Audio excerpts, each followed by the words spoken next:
지난 17일입니다. 승객 148명을 태웠던 사우스웨스트 항공기가 3만 피트 항공에서 엔진이 폭발을 일으켰습니다.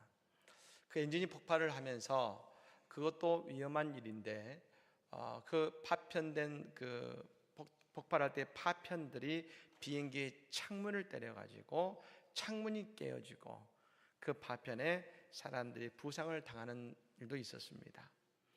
그리고 이 창문이 깨어지고 그 내부에 기압이 막 떨어집니다. 대단히 위험한 지경에 이르렀습니다만 다행스럽게도 이 비행기의 그 기장에 빠른 대처와 안전한 비행으로 무사히 착륙할 수 있었다 그럽니다. 이 비행기의 기장의 이름이 태미 조 슐츠라고 하는 여성 기장이었습니다. 무사히 착륙한 이후에 이 슐츠 기장은 가장 먼저 그 복도로 나갔습니다. 그리고 그 비행기 안에서 두려움에 떨었던 승객들 한 명 한 명들을 그가 품에 안아주면서 위로한 것입니다. 그 모습을 사람들이 사진을 찍어서 SNS에 올리자 사람들은 그에게 말했습니다. 당신은 천사입니다.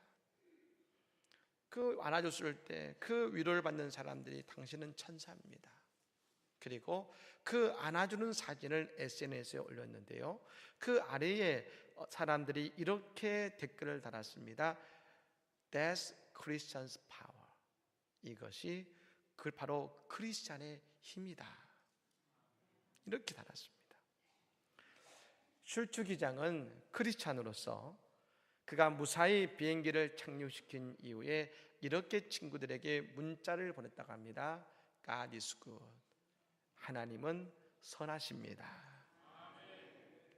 사랑하는 여러분, 하나님은 선하신 분이십니다. 우리의 인생의 비행기가 때로 엔진이 고장날 때도 있습니다. 그리고 어려움에 처할 때도 있습니다. 그러나 여러분, 그때 아무리 다급해도 내가 내 인생의 비행기를 운행하고자 하면 안 됩니다. 그 비행기가 여러분 어려울 때 내가 조종하겠습니다. 여러분 가서 되겠습니까? 나를 누구보다 잘 아시고 나를 선한 곳으로 인도하시는 예수님께서 내 인생의 비행기, 내 가정의 비행기를 운전하시면 우리는 어떠한 어려움 속에서도 무사히 착륙하고 안전한 여정을 하게 될 줄로 믿습니다. 오늘 우리의 예배가 우리의 인생을 새롭게 만드는 그런 복된 자리가 되기를 주의 이름으로 간절히 축복합니다. 사랑하는 여러분, 저는 지난 4월 9일 월요일에 출발해서 18일 아침 6시에 무사히 모든 여정을 마치고 귀국했습니다. 저는 월드비전과 기독교 방송인 C채널과 함께 저 아프리카 우간다에 있는 엠발레라고 하는 지역이 있습니다. 그곳에서 어려운 삶을 살아가는 두 가정을 만나고 그곳에 예수 그리스도의 소망을 전하고 돌아왔습니다. 참 쉬운 여정은 아니었습니다. 가는 데만 비행기를 3번 갈아탔습니다. 그리고 도착해서는 비포장 도로 같은 아스팔트 길을, 아스팔트가 다 패여가지고 빨리 갈 수가 없어요. 덜컹덜컹하면서 9시간을 가야 됐습니다. 그러니까 출발해서부터 도착까지 36시간이 걸린 것이죠. 그렇게 해서 도착했습니다. 하지만 그곳에서 만난 아이들을 통해서 참 많은 생각을 했고 오히려 참 많은 도전을 받는 시간을 보냈습니다. 아프리카는 무엇보다도 참 공기가 맑았습니다. 여러분 한국에 와서 보니까 참 미세먼지가 나빠서 하늘을 보기 참 어렵습니다만 그래도 맑은 공기보다 맛있는 음식이 더 좋은 것 같습니다. 맛있는 음식이 좋습니다. 제가 여러분 그곳에서 두 가정을 만났습니다. 첫 번째는 미리암이라고 하는 14살의 여자아이의 가족입니다. 사진에 나오고 있습니다만 아버지가 올 1월 달에 여러분 하나님의 부르심을 받으셨고 어머니 나이는 26입니다. 근데 7남매를 낳았습니다. 예. 좀 놀라시는군요. 이제 26살인 7남매를 낳았어요. 근데 여러분 이 어머니가 심장병이 있어서 일을 못합니다. 그러니까 지금 14살인 저 미리암이라는 여자아이가 하루에 6시간씩 돌을 깹니다. 근데 그렇게 버는 돈이 얼마냐? 한 달에 3,000원이야. 3,000원. 그곳에서 여러분 유명한 커피숍에서 가봤더니 한 달에 3,000원이에요. 한 달 일해서 여러분 커피 한 잔 값 버는 겁니다. 제가 이 소년이 너무 안타까워서 먹을 것도 좀 사주고 또 맨발로 다닙니다. 신발이 없어서 그래서 신발도 좀 사주기 위해서 시장에 갔는데 이 소녀가 이런 말을 합니다. 14년 동안 처음 시장에 왔다는 겁니다. 처음 시장에 온 것이죠. 두 번째 만난 이 가정은 존이라고 하는 16살 학생의 가정이었습니다. 이 존의 부모님은 3년 전에 두 분 다 에이즈로 돌아가시고 13살의 소년 가장이 된 것입니다. 그래서 매일 하루에 600개 이상의 여러분 진흙을 짓이기고 벽돌을 만들어서 생활을 하고 있습니다. 그것을 사남매가 먹고 있는 것이죠. 제가 너무 가슴 아팠던 것은 얼마나 건강한 나이입니까? 16살이면. 그리고 여러분 우리가 흑인이 지금 보통 힘이 좋죠.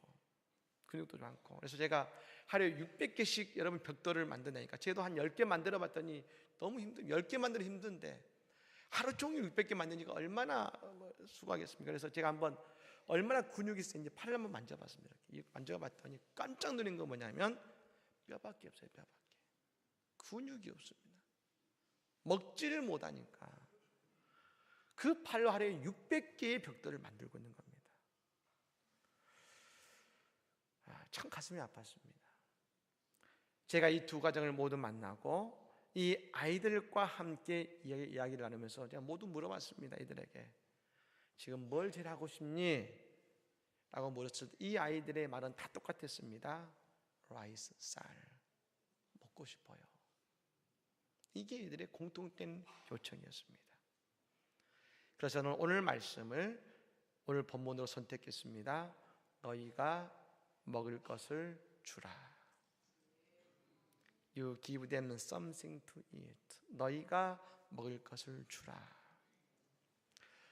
오늘 우리가 읽은 말씀은 잘 알고 있는 오병이어의 말씀입니다.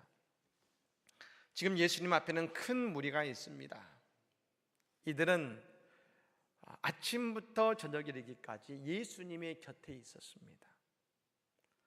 아마 그곳에 있는 사람들 가운데 먹을 것이 있었어도 하루 3끼를 다 싸운 사람은 없었을 것입니다. 지금 여러분 학교에서 급식을 줍니다.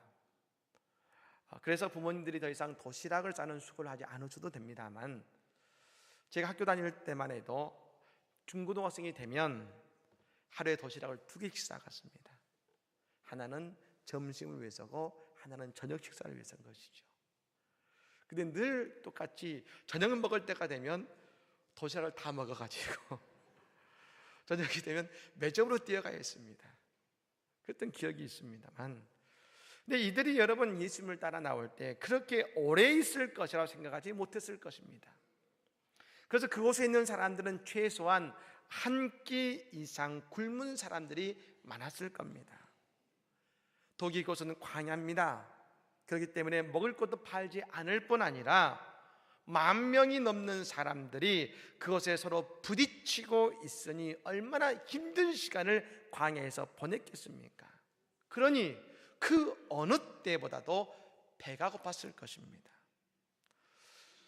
근데 여러분 저는 늘 처음에 오병이어의 기적의 이야기를 들었을 때 가졌던 생각이 있었습니다. 좀 과하다 생각이 좀 과하다. 여러분 사람이 하루 굶을 수도 있고요. 밥 좀 안 먹을 수도 있죠. 한두 끼 굶을 수도 있지 않습니까? 아니 하루 굶는다고 죽는 것도 아니고 하루 굶는다고 병이 나는 것도 아닙니다. 예수님은 한사코 그들을 먹이고자 하셨고 오병이어라는 기적을 일으키셔서 그들을 먹이셨습니다. 왜 그러셨을까? 왜? 저는 여기서 우리 예수님의 마음, 하나님의 마음을 봅니다. 여러분, 그 마음은 어떤 마음이냐면 어머니의 마음입니다. 어머니의 마음. 모든 자녀들은 어머니와 밥 때문에 다 싸워온 기억이 있을 겁니다. 자녀들은 배가 안 고프다고 합니다. 안 먹겠다고 합니다. 하지만 어머니는 한 끼라도 먹지 않으면 안 되는 것처럼 기어이 밥상을 차려주십니다. 먹게 하십니다. 아버지는 가끔 말하죠. 한 끼 굶다고 중독된다고. 놔둬. 자기가 안 먹는다는데 놔둬. 배고프면 먹겠지. 그런데 어머니는 아니에요. 기어이 먹이시죠. 어머니는 안 일어갑니다. 먹여야 된다고 하십니다. 먹이십니다. 왜 그러십니까? 너무나도 사랑하니까. 내 아들이, 내 딸이 밥 한 끼만 안 먹어도 애가 타는 것이 어머니의 마음입니다. 이것이 바로 오늘 예수님의 마음이셨습니다. 저는 여러분, 우간다에서 그 아이들을 만나고 만약 예수님이 이 아이들을 만나셨다면 어떻게 하셨을까 생각이 들었습니다. 그래서 제가 그 아이들에게 쌀과 이 포셔라고 하는 그것을 주식으로 먹는 가루가 있습니다. 그것을 아이들에게 제가 사주었습니다만 그 쌀을 받을 때 아이들이 좋아하던 모습. 여러분, 오늘 우리에게도 예수님은 우리가 영적으로 배고프고 육신으로 배가 고파하는 것을 견디지 못하십니다. 오늘 이 시간 우리의 배고픔을 채우시는 어머니와 같은 예수님의 사랑을 받는 이 아침이 되기를 주 이름으로 간절히 축복합니다. 여러분, 예수님을 따르던 수많은 사람들이 배가 고픕니다. 여기는 두 가지 해결책을 우리는 보게 됩니다. 첫 번째는 15절 말씀, 우리 같이 한번 읽어보겠습니다. 15절 말씀입니다. 읽겠습니다. 저녁이 되매 전제자들이 나와 이르되 이곳은 빈들이요 때도 이미 저물었으니. 아멘. 무리들이 마을로 들어가서 떡을 사 먹게 하라는 것이 제자들이 말한 방법이었습니다. 우리가 흔히 말하는 합리적인 방법입니다. 그런데 예수님은 두 번째 방법을 제안하셨습니다. 16절 말씀 우리 같이 한번 읽겠습니다. 예수께서 이르시되 갈 것 없다 너희가 먹을 것을 주라. 아멘. 예수님 말씀하시죠. 갈 것 없다 너희가 먹을 것을 주라 하십니다. 우리는 이것을 이렇게 말합니다. 믿음의 방법이다. 믿음의 방법. 여러분, 첫 번째 방법, 마을에 가서 음식을 사 먹는 것이 우리가 흔히 선택하는 상식적인 해결책입니다. 그리고 우리는 늘 살아가면서 이 방법을 선택합니다. 하지만 여러분, 그 방법을 늘 선택하셔서 늘 해결되셨습니까? 거기에 늘 길이 있었습니까? 정말로 유대인들이 그 마을에 들어가면 다 먹었을까요? 유대 마을은 저녁이 되면 모든 가게가 문을 닫고 집으로 가버립니다. 그러니 마을로 들어가도 음식을 살 수 있는 곳이 없습니다. 제가 처음 안성에 와서 깜짝 놀랐던 것은 밤 9시가 좀 넘어서 배가 고픈 일이 있어서 음식 먹으러 갔더니 식당이 다 문을 닫아가지고 술집이 연 곳이 없어서 당황해 놀랬던 적이 있었습니다만, 여러분, 또 그 저녁이 말입니다. 그 10,000명이 넘는 사람이 음식을 사 먹을 수 있는 곳이 있을까요? 여러분, 우리 안성시내에 갑자기 10,000명의 사람이 와가지고 밥을 먹겠다고 왔을 때 어떤 일이 벌어질까요? 여기서 난리가 날 겁니다. 10,000명이 와서 먹겠다고 하면. 하물며 그 시대에 그 마을에 어떻게 10,000명이 먹을 수 있는 곳이 있겠습니까? 또 그리고 여러분, 저는 이런 생각이 들었습니다. 그곳에 과연 음식을 사 먹을 수 있는 사람은, 돈이 있는 사람이 또한 얼마나 되었을까? 우리가 보기에 제자들의 제안이 배고픔 문제를 푸는 상식적인 해결책 같지만, 실제로 그 배고픔의 문제를 해결하는 방법은 오직 예수님의 방법이었다는 것입니다. 그 방법이 뭡니까? 따라 볼까요? 너희가 먹을 것을 주라. 너희가 먹을 것을 주라. 믿으십니까? 저는 갈면 갈수록 이 말씀이 맞다는 생각이 듭니다. 정말로 이 땅의 배고픔, 이 땅의 눈물을 닦아주는 것은 하나님의 교회라고 저는 갈수록 믿어집니다. 저는 그래서 이 안성 땅에 배고프고 삶이 힘들어하는 이들의 도움의 손길이요, 사랑의 손길이 저는 우리 교회가 되기를 간절히 바라고 있고 될 거라고 믿고 있습니다. 여러분, 안성의 장자의 교회는 안성의 영혼과 사랑을 책임져야 됩니다. 그것이 오늘 예수님께서 우리에게 하시는 말씀입니다. 저는 우리 교회가 안성에서 가장 큰 교회가 되기를 바랍니다. 여러분, 이것은 건물이 가장 커서, 교인이 가장 많아서 가장 큰 교회가 아니라 안성시의 어려운 이웃을 그 누구보다 가장 많이 섬기고 가장 사랑하는 교회가 되어서 그들을 일으키고 어려운 이웃을 살리는 가장 많은 일을 감당하는 그런 우리 교회가 되기를 간절히 축복합니다. 그때에 여러분, 우리가 말하지 않아도 안성의 시민들이 말할 것입니다. 안성의 가장 큰 교회는 안성제일장로교회야. 언제요? 우리가 안성의 어렵고 힘든 이들을 살리고 일으킬 때, 그들의 연약함을 먹이고 그들을 도울 때, 사람들은 말할 겁니다. 가장 큰 교회가 저기 있어. 제가 이번에 우간다에 가서 너무나 고맙기도 하고 너무나 감동을 받은 한 가지는 그곳에서 만난 우리 한국의 젊은이들이었습니다. 한 가정은 내과 의사, 한국에서 내과 의사이셨는데 어려운 이들을 돕겠다고 우리가 어딘도 모르는 그곳에서 자신의 출세를 내려놓고 그곳에서 수고하고 돕고 있는 젊은 의사 선생님을 만났습니다. 그리고 이제 결혼한 지 얼마 안 되는 그 젊은 부부가 그 먼 곳까지 와서 그 병으로 고통받고 있는 이웃을 돕고 있고, 20대 젊은 청년들이 그 우간다 땅에 에이즈와 병으로 죽어가는 그들을 돕겠다고 그것까지 날아와서 1년이고 2년이고 살아가며 그들을 돕는 젊은이들을 볼 때에 제 가슴이 너무나 뜨거워졌습니다. 너무 감사해서 제가 저녁을 샀습니다만 오히려 제가 밥을 사면서 제가 너무나 감사하고 자랑스러웠습니다. 여러분, 왜 그들이 그 땅까지 왔을까요? 이유는 한 가지입니다.